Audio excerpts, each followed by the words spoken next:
Australia और south Africa के बीच 5 मैचों की वनडे सीरीज का निर्णायक मुकाबला खेला जाना था। इस मैच में टॉस होता है। ऑस्ट्रेलिया ने टॉस जीतकर पहले बल्लेबाजी करने का फैसला किया।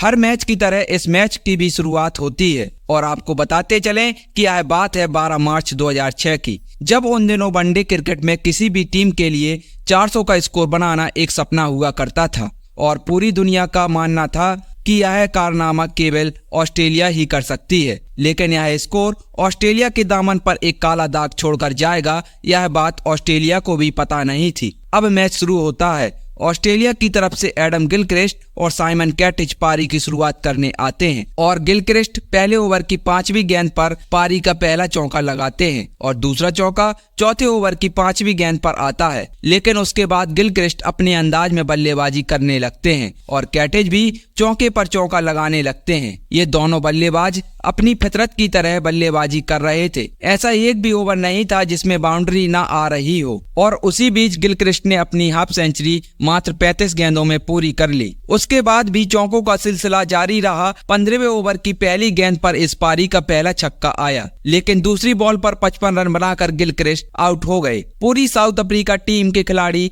जश्न मना रहे थे क्योंकि एक तूफान शांत हो चुका था। लेकिन अफ्रीका टीम को यह अंदाजा नहीं था कि उसी पवेलियन से रिंकी पॉन्टिंग के रूप में एक सुनामी आने वाली थी। ऑस्ट्रेलिया का स्कोर 15 ओवर में 97 रनों पर एक विकेट था। अब कैटिच पॉन्टिंग के साथ मिलकर स्कोर बोर्ड को आगे बढ़ा रहे थे। उसी बीच साइमन का अर्धशतक पूरा हो गया। इसके बाद तो मानो बल्लेबाजों पर भूत सवार हो गया हो। अफ्रीकी गेंदबाजों की ऐसी पिटाई कर रहे थे मानो वह बड़ा हमला करने के मूड में हो और लगातार चौके छक्कों की बरसात कर रहे थे और पॉन्टिंग के इसी छक्के के साथ उनकी 50 भी पूरी हो गई और इसके बाद तो मानो वह चौकों छक्कों में ही डील कर रहे थे। अब हर ओवर रन रेट 15 के पार जा चुका था। कैटिच 77 रन बनाकर और पॉन्टिंग 67 रन बनाकर क्रीज पर डटे हुए थे। टीम का स्कोर मात्र 29 ओवरों में 200 रनों के पार जा चुका था और अभी तक केवल एक ही विकेट गंवाया था। लेकिन 216 रनों के स्कोर पर कैटिच एक बड़ा शॉट खेलने के चक्कर में 90 गेंदों पर 79 रन बनाकर आउट हो जाते हैं। इन दोनों के बीच एक शतकीय पार्टनरशिप टूट चुकी थी, लेकिन रिंकी पॉन्टिंग को इन सब से कहां कुछ फर्क पड़ने वाला था। उसके बाद भी लगातार चौके छक्के लगाते रहे। उसी बीच माइक हसी भी अफ्रीकन गेंदबाजों के साथ मजाक कर रहे थे।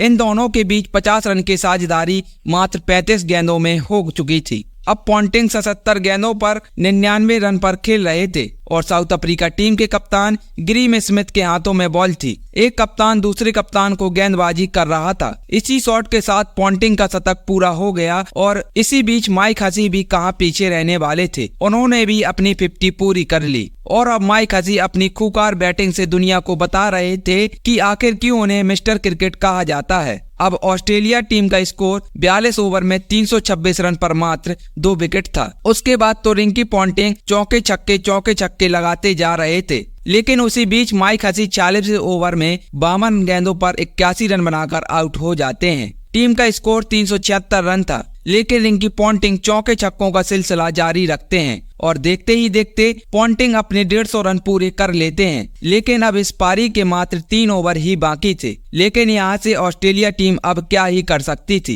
लेकिन उसके बाद जो हुआ उसने पूरे क्रिकेट जगत को हिला के रख दिया। पॉन्टिंग ने अफ्रीकन गेंदबाजों को दिन में तारे दिखा दिए थे। एंड्रू साइमंड्स के छक्के से ऑस्ट्रेलिया का स्कोर 400 के पार पहुंच जाता है। आज क्रिकेट का इतिहास भी ऑस्ट्रेलिया टीम की जय जयकार कर रहा था। लेकिन पॉन्टिंग 105 गेंदों पर 164 रन बनाकर आउट हो जाते हैं। लेकिन उनको भी पता था कि आज की पारी हमेशा हमेशा के लिए क्रिकेट जगत में अमर हो जाएगी। एंड्रू साइमंड्स ने लास्ट की गेंदों पर कुछ चौके छक्के लगाकर टीम का स्कोर 434 पर पहुंचा दिया। आज से पहले 400 नहीं बना था, लेकिन इस टीम ने तो 434 रन बना दिए थे। आज इस टीम ने इतिहास रचा था, एक ऐसा इतिहास जो आज से पहले क्रिकेट के 30 सालों के इतिहास में नहीं हुआ था। मतलब पहली बार हुआ था। इतिहास जो कई दशकों तक नहीं टूटने वाला था। लेकिन कुदरत का करिश्मा देखो, जो दशकों के लिए बना था वो कुछ घंटों में टूट गया। अफ्रीकन खिलाड़ी पारी की शुरुआत करने आते हैं। जहां इस मैच में अच्छी शुरुआत की जरूरत थी, तो वहीं पर दूसरे ओवर में अफ्रीका टीम को डिपेनार के रूप में पहला झटका लगता है। अब हर्षल गिब्स मैदान पर आते हैं, जिन्होंने पिछली रात इतनी शराब पी थी कि वो अब भी नशे में थे। लेकिन इतिहास तो सिर्फ व्यक्ति ही रचता है और फिर अफ्रीका अफ्रीका टीम के कप्तान ग्रीम स्मिथ के साथ मिलकर पारी की शुरुआत करते हैं।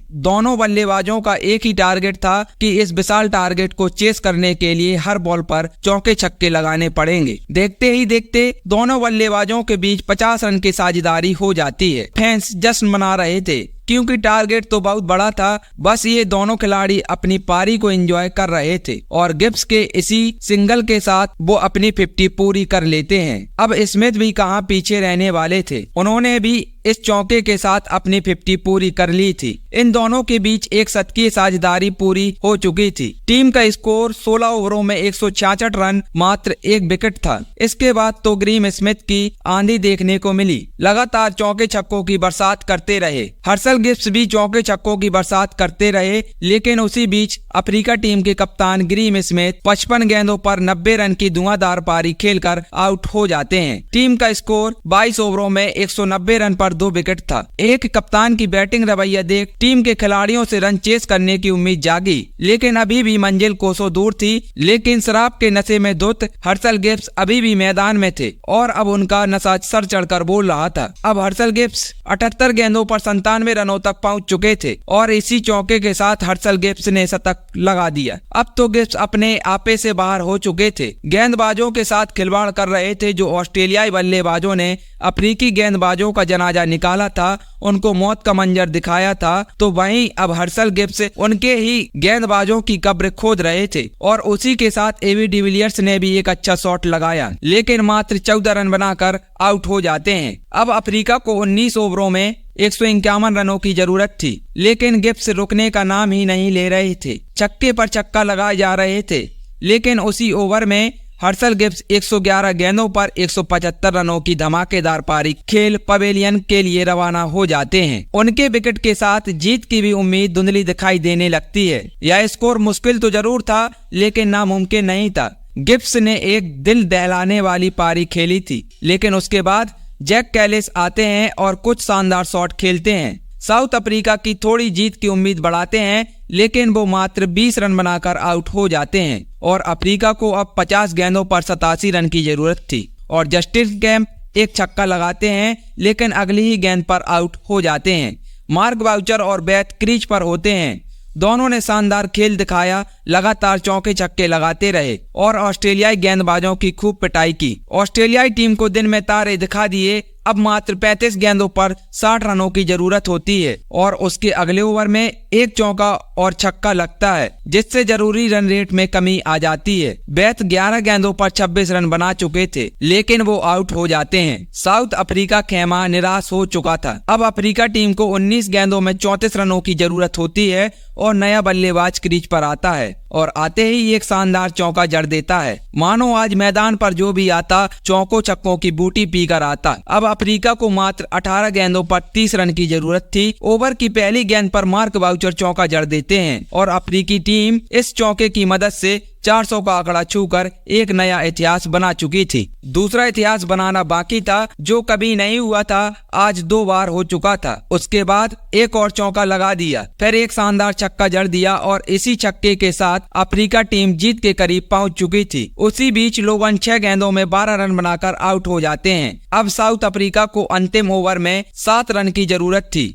और हाथ में 2 विकेट थे। साउथ अफ्रीका टीम इतिहास रचने को तैयार थी और ओवर की पहली गेंद में 1 रन आता है। यह मैच यहां तक आ जाएगा इसका अंदाजा किसी को भी नहीं था और अगली गेंद में एंड्रू हॉल ने चौका जड़ दिया और साउथ अफ्रीकी खेमा खुशी से झूम उठा। अब जीत के लिए 4 गेंदों पर 2 रन की जरूरत थी, लेकिन यह मैच एक बार फिर करवट बदलता है। एंड्रू हॉल अगली ही गेंद पर आउट हो जाते हैं। इसी विकेट के साथ ऑस्ट्रेलिया को जीत के लिए 1 विकेट और अफ्रीका टीम को 2 रन की जरूरत थी। अगली गेंद पर 1 रन आता है और स्कोर बराबर हो जाता है, मगर अफ्रीका के लिए अच्छी खबर यह थी कि मार्क बाउचर क्रीज पर आ चुके थे और गेंद ब्रैटली के हाथ में थी। ब्रैटली ने 5वीं गेंद फेंकी और बाउचर ने उसे चौके के लिए भेज दिया और यह ऐतिहासिक मैच साउथ अफ्रीका ने जीत लिया। ऑस्ट्रेलिया के 434 के जवाब में अफ्रीका ने 438 रन बना दिए थे। ऑस्ट्रेलिया ने क्रिकेट इतिहास का सबसे बड़ा स्कोर तो बनाया, लेकिन उसे डिफेंड नहीं कर पाया और ये स्कोर